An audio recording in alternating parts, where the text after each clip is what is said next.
حضرت مولانا مفتی تقی عثمانی صاحب دامت برکاتہم العالیہ کا مقام مشہور علماء کرام کی نظر میں ہے۔ سب سے پہلے ہم دارالعلوم دیوبند کے سابق شیخ الحدیث حضرت مولانا مفتی سعید احمد پالن پوری علیہ الرحمہ کا وہ خط پڑھ کر سناتے ہیں جو حضرت مفتی صاحب نے مفتی تقی عثمانی صاحب کو اس وقت لکھا تھا جب مفتی تقی عثمانی صاحب پر قاتلانہ حملہ ہوا تھا۔ خط بالکل مختصر ہے لیکن اس میں جامعیت اور انکساری پورے طور پر موجود ہے۔ بسم اللہ الرحمن الرحیم۔ ہزار جانے آپ پر قربان، تہنیت بخدمت سید المسلمین شیخ الاسلام حضرت مولانا محمد تقی عثمانی صاحب ادام اللہ فضلہ۔ آپ سرمایہ ملت ہیں اور مایا پر ہمیشہ چوروں کی نظر رہتی ہے، مگر اللہ خیر حافظ وہو ارحم الراحمین۔ اللہ تعالیٰ نے دشمنوں کے حملے سے آپ کو بال بال بچا لیا، اس پر ہم ارحم الراحمین کا شکر بجا لاتے ہیں۔ السعید احمد پالن پوری، خادم دارالعلوم دیوبند۔ مفتی تقی صاحب پاکستان کا نہیں پوری دنیا کے مسلمانوں کا قیمتی سرمایہ ہے، بہت بڑی شخصیت ہے۔ مفتی تقی صاحب ہمارا سرمایہ ہے، ہمارا فخر ہے، اور صرف پاکستان نہیں بلکہ میں تو سمجھتا ہوں کہ پورے عالم اسلام میں اس وقت ان سے بڑا علمی انسان کوئی نہیں ہے۔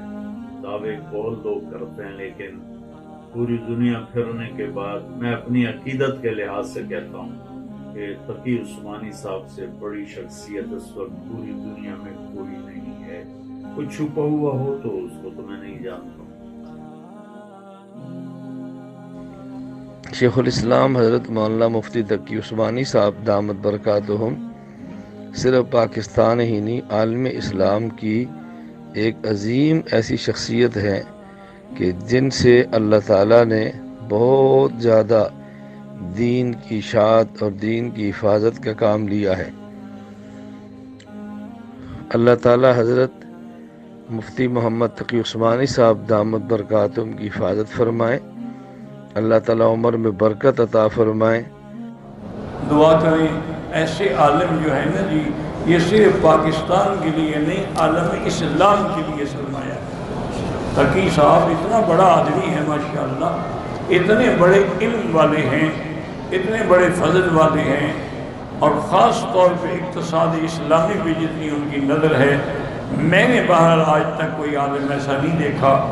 اور جو دارالعلوم ہے ماشاءاللہ جو کراچی کا سب سے بڑا مدرسہ ہے، صرف اس میں پتہ نہیں دنیا کے علماء طلباء پڑھنے کے لیے آتے ہیں، اور حضرت اس وقت بھی خود بھی بخاری شریف کا درس دیتی ہیں۔ تو دل سے دعا کریں کہ اللہ صرف پاکستان میں نہیں پورے عالم اسلام میں علماء کی حفاظت کرے۔ مجھے مولوی سمجھ کے آئے ہیں نا، عالم سمجھ کے آئے ہیں، تو آپ کے نظریے کے مطابق میں کہتا ہوں کہ اگر آپ مجھے عالم سمجھتے ہیں تو میں آپ کو بتاؤں کہ پاکستان میں حضرت مفتی محمد تقی عثمانی صاحب جیسا مضبوط علم والا، اور علم بھی بہت سے لوگوں کے پاس ہوتا ہے مگر اعتدال نہیں ہوتا طبیعت میں، وہ باہر کے ماحول سے متاثر ہو جاتے ہیں۔ حضرت مفتی محمد تقی عثمانی صاحب دامت برکاتہم العالیہ وہ علم میں مضبوط بھی ہیں، اور ان کی جو زبان سے نکلے ہوئے الفاظ یا ان کے قلم سے لکھی ہوئی تحریر بہت ہی نپی تلی ہوتی ہے۔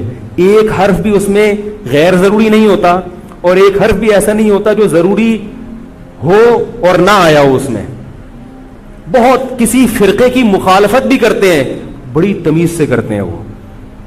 ہم لوگوں کی کیا عادت ہوتی ہے، جب کسی کے خلاف چلو تو کوشش کرو دائرہ اسلام سے کسی طرح باہر نکل جائے، کوشش یہی ہوتی ہے، وہ نکل نہیں رہا ہوتا تو مجبوراً پھر اس کو مسلمان ماننا پڑتا ہے۔ کیا خیال ہے؟ کوشش یہ ہوتی ہے کہ اسلام کا جو دائرہ ہے وہ اس میں رہوں اور دو چار میرے مرید رہیں، لیکن چونکہ پبلک اس کو مانتی نہیں تو مجبوراً ان کو بھی دائرہ اسلام میں داخل کرنا پڑتا ہے۔ تو حضرت مفتی محمد تقی عثمانی صاحب کی جو تحریریں ہیں وہ بڑی جاندار ہوتی ہیں، ان کو پڑھا کرو اللہ کے بندو۔ عالم کا یوٹیوب سے نہیں پتہ چلتا کون مفتی ہے کون کیا ہے۔ حضرت مفتی تقی عثمانی صاحب کی پاکستان میں اتنی عزت نہیں ہے جتنا غیروں نے ان کو عزت دی ہے۔ سعودی عرب میں جاؤ، امام حرم ان سے مسائل پوچھتے ہیں۔ ایک صاحب نے مجھے بتایا کہ میں نے امام حرم کو 25 منٹ تک ان سے فون پہ بات کرتے ہوئے دیکھا اور ان سے مسائل پوچھتے ہوئے۔ عرب علماء ان کی قدر کر رہے ہیں، ملیشیا میں ان کی قدر ہے، پاکستان میں لوگوں کو ان کا پتہ ہی نہیں۔